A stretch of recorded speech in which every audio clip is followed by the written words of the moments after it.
L'Olympique Lyonnais s'est incliné 2 buts à 1 face à Clermont. On va débriefer dans cette vidéo et plus globalement un petit peu parler de la crise lyonnaise. Salut à tous les gars, c'est Azial. Aujourd'hui on se retrouve pour une vidéo. Bon, mes amis lyonnais, je pense que cette vidéo ne va pas vous faire plaisir.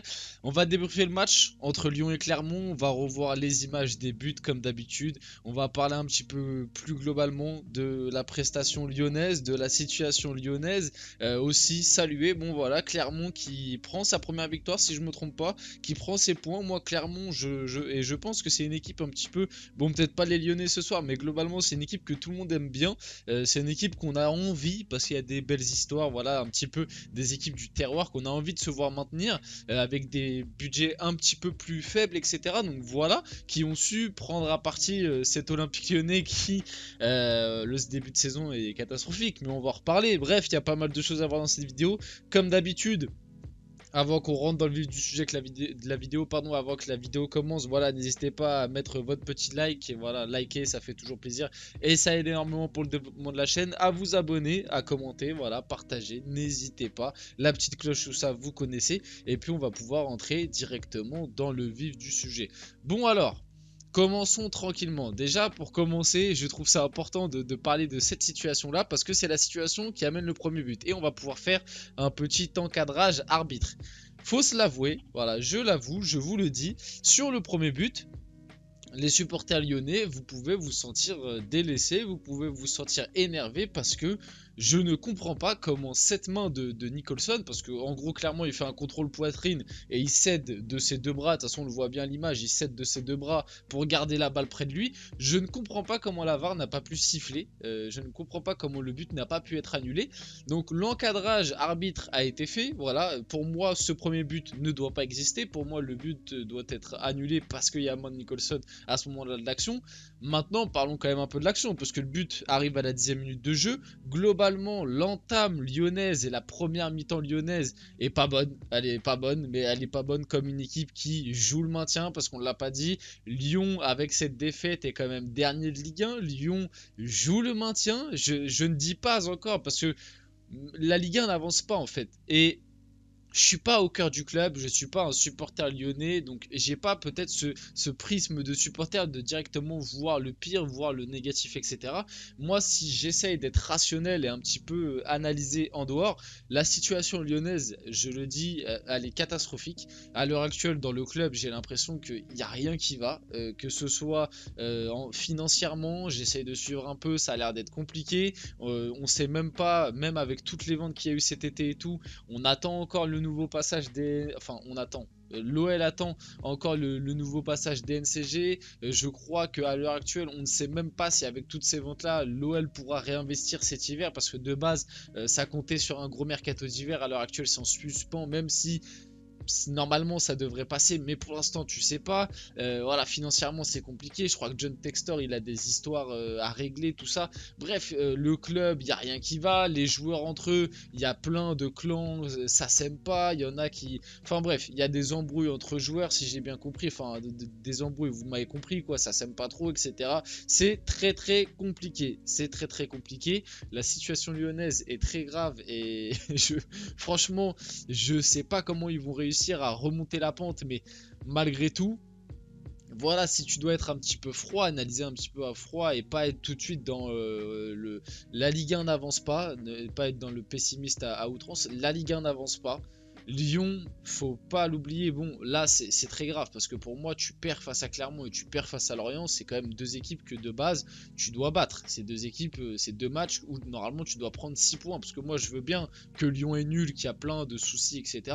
Mais si tu prends quand même le 11 lyonnais, ça va quoi, ok, c'est pas le Lyon des grandes années avec Juninho tout ça, ou même c'est pas le Lyon qui a été excellent et qui battait, enfin qui était excellent, oui, qui était très bon par rapport à ce Lyon là en tout cas, et qui battait des City en phase de groupe de Ligue des Champions, parce que le Final Edge, je trouvais déjà que Lyon avait un petit peu perdu en qualité, mais vous m'avez compris, c'est pas le Lyon des Depay et tout ça, mais c'est quand même, voilà quoi, ça va. Jeffinho, c'est pas non plus un joueur de merde. T'as Lacazette, t'as Cherki qui de base est quand même un très bon prospect. Cacré, on le reconnaît pas ce mec de base.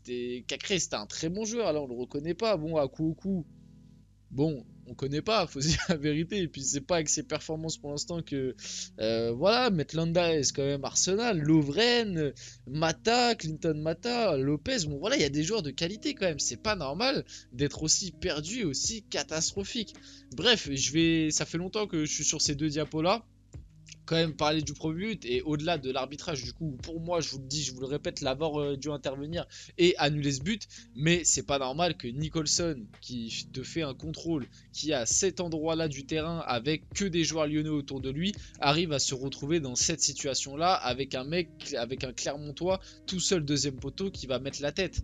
Ce n'est pas normal de passer de cette situation-là où Nicholson est en 1 contre 4 et encore je crois même 5 parce que je crois qu'il y a un Lyonnais qu'on voit pas sur mon screen et il se retrouve comme ça. Ce n'est pas normal, ce n'est pas normal que Lovren a pris 55 crochets sur cette action. Ce n'est pas normal que Nicholson puisse se retrouver aussi facilement à centrer dans cette position-là. Et ce n'est pas normal qu'il y ait un joueur clermontois qui soit tout seul au deuxième poteau alors que tu as 6 Lyonnais et que t'as que 3 Clermontois. Non, t'as 4 Lyonnais. Non, 5 Lyonnais, décidément. Avec Lopez, ça fait 6, mais vous m'avez compris. T'as 6 Lyonnais et t'as 4 Clermontois. C'est pas normal. Oula, sur le dernier passage, les maths, c'était dur. Pourtant, j'étais plutôt bon, mais bref. C'est pas normal que dans cette situation-là, tu t'encaisses un but, ce n'est pas normal. Je dis, je le répète, même si l'arbitrage, c'est pas normal que Lovren a pris 79 crochets et centre, et il y a un gars tout seul dans la surface, alors que tu as plus de Lyonnais que de Clermontois. Bref, maintenant que ce premier but est... vous avez même pas mis d'un diapo.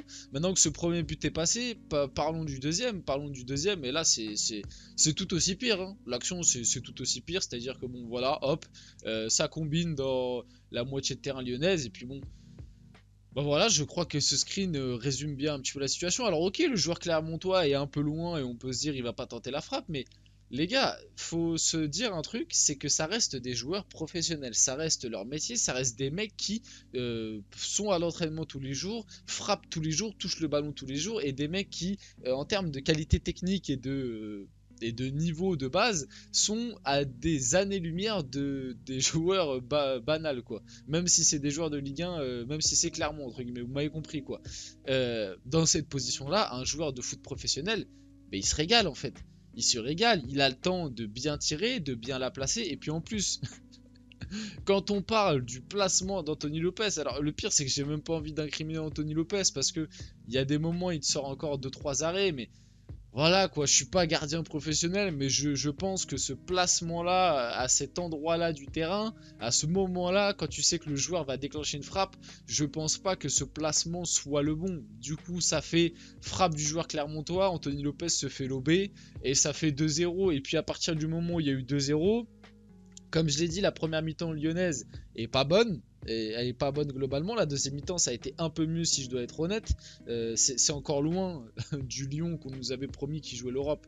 Mais quand même, ça a été un peu mieux. Mais à partir du moment où il y a eu 2-0 surtout, et c'est pour ça moi aussi que je pense que Lyon a été un peu mieux, même si les deux peuvent se corréler, on va dire, c'est que Clermont a arrêté de jouer. Enfin, déjà Clermont, Lyon a toujours été un petit peu plus entreprenant que Clermont, mais à partir du moment où il y a eu 2-0, clairement ils ont plié bagage quoi. Ils ont garé un bon bus, voilà, ils ont fermé la boutique et puis voilà, ils ont attendu, ils ont gagné du temps et c'est normal, c'est une équipe qui joue le maintien comme Lyon, c'est normal qu'à 2-0, hop, tu commences directement à fermer les vannes entre guillemets. Et Lyon avec beaucoup de frappes, hein, parce que si je me trompe pas, Lyon finit avec 25 frappes, quand même quelque chose comme ça, 26 frappes, voilà. Donc Lyon avec 26 frappes, seulement 7 cadrés, j'ai vu aussi en termes de XG. La stat est pas fameuse, avec 26 frappes, je crois, Lyon a à peine 1 et quelques XG, ce qui veut dire que la qualité des frappes a été très mauvaise globalement. Donc voilà, Clermont a bien défendu, a défendu après face à ce Lyon. Lyon s'est cassé les dents sur Clermont. À la mi-temps, il y a eu des changements quand même de Fabio Grosso, 3 changements. Donc Fabio Grosso a décidé de faire sortir Ryan Cherki à la mi-temps. Moi, je pense plus, si je dois expliquer un peu le choix, je pense plus qu'au-delà du niveau, Cherki avec Lyon, c'est quand même compliqué en ce moment, depuis un peu le début de saison. Et en fait, au-delà du vraiment juste du simple niveau de jeu, moi, ce qui m'énerve avec Cherki à chaque fois que je joue à Lyon, c'est son attitude. c'est que tu sens que le mec, il se sent supérieur à ses coéquipiers, alors que le mec à côté de lui, il a des Lacazette, il a des Tolisso qui sont sur le banc, voilà, il y a Lovren, etc. Et en fait, tu sens je sais pas, un sorte d'ego mal placé où en fait, quand lui il rate quelque chose, il se remet pas en question et c'est pas grave. Quand c'est ses coéquipiers qui ratent quelque chose, il va directement bouder, les incriminer. Je vous jure, hein, et ça je vous l'ai dit lors d'un dernier débrief où j'avais débriefé Lyon, Cherki me fait de plus en plus penser sur l'attitude à Mbappé avec le PSG l'année dernière. Mbappé l'année dernière au début de saison, et vous regardez là le début de saison de Cherki en termes d'attitude, les bras ballants qui tombent, le fait qu'à chaque fois qu'il y a un plan caméra sur sa tête, il souffle, à chaque fois qu'il y a un de ses coéquipiers qui rate quelque chose, il râle, etc. Ça me fait penser au Mbappé de l'année dernière qui était insupportable, et c'est à l'heure actuelle l'attitude de Cherki. Donc globalement, à la mi-temps, il y a eu le changement. Il y a Diawara qui est rentré à la place de Maitland Niles, Ernest Ouama qui est rentré à la place de Akuoku et du coup Tolisso qui est rentré à la place de Cherki. La deuxième mi-temps a quand même été un petit peu mieux, même si t'as jamais non plus, je trouve, été au-dessus de Clermont. Enfin, tu t'es procuré plus d'occasions, t'avais un peu plus la balle, mais t'as pas montré non plus un visage renouveau. En même temps, c'était assez compliqué. Le deuxième but, enfin le deuxième but, non pardon, le but lyonnais en plus, il arrive assez tôt. On pouvait se dire ah peut-être que on y croit, peut-être qu'ils vont réussir à le faire sur cette frappe de Tolisso. Ça part d'un corner, Tolisso est trouvé tout seul en entrée de surface. Je pense que de base, il veut centrer. Au final, elle va être déviée de la tête par Ogier, et c'est un CSC du coup, hein. Il n'est pas comptabilisé à Tolisso. Dévié de la tête par Ogier, et ça finit dans le but. Voilà, en plus, c'est un but un petit peu chanceux, soyons honnêtes. Donc, Lyon revient à 2-1, et puis à la fin, honnêtement, on pouvait se dire oui, peut-être que Clermont, c'est vrai, on gagnait du temps, mais globalement, voilà, Lyon n'a jamais réussi à revenir. L'OL est toujours dernier de Ligue 1 après 9 journées. Ça commence à être terrible, catastrophique. Comme je vous l'ai dit, la situation est gravissime, gravissime. Même si pour moi, Lyon n'est pas encore officiellement en Ligue 2, que pour moi, Lyon est pas encore condamné, loin de là, parce que la Ligue 1 n'avance pas. C'est vrai que la situation lyonnaise inquiète énormément. Et par contre, je le dis, et ça j'ai pas peur de le dire, Lyon joue le maintien. Et Lyon, pour moi, à la fin de l'année, je vous dis pas que je peux pas encore affirmer avec ce que je vois et la qualité de l'effectif, tout ça, même si mentalement ils sont cramés, tout ça, ok, je peux pas encore vous affirmer que Lyon sera en Ligue 2. Mais par contre, je peux vous l'affirmer, ils vont jouer le maintien, et ils vont même jouer le maintien. Ça va être très compliqué pour eux. Et pour moi, ça m'étonnerait pas qu'à la fin de la saison, Lyon peut-être finisse 16e, 15e au maximum. Quelque chose comme ça. Je les vois pas. À l'heure actuelle, je vois pas Lyon finir par exemple 10e. Je vois plus Lyon finir, ouais, 14e, 15e. Allez, peut-être 13e. Voilà, quelque chose comme ça. Ou peut-être même 16e et les barrages. Bref, vous avez compris. On arrive sur la fin de cette vidéo. J'espère qu'elle vous a plu. Si c'est le cas, n'hésitez pas à liker, commenter, partager et vous abonner. C'était Asial et on se retrouve très rapidement pour une prochaine vidéo.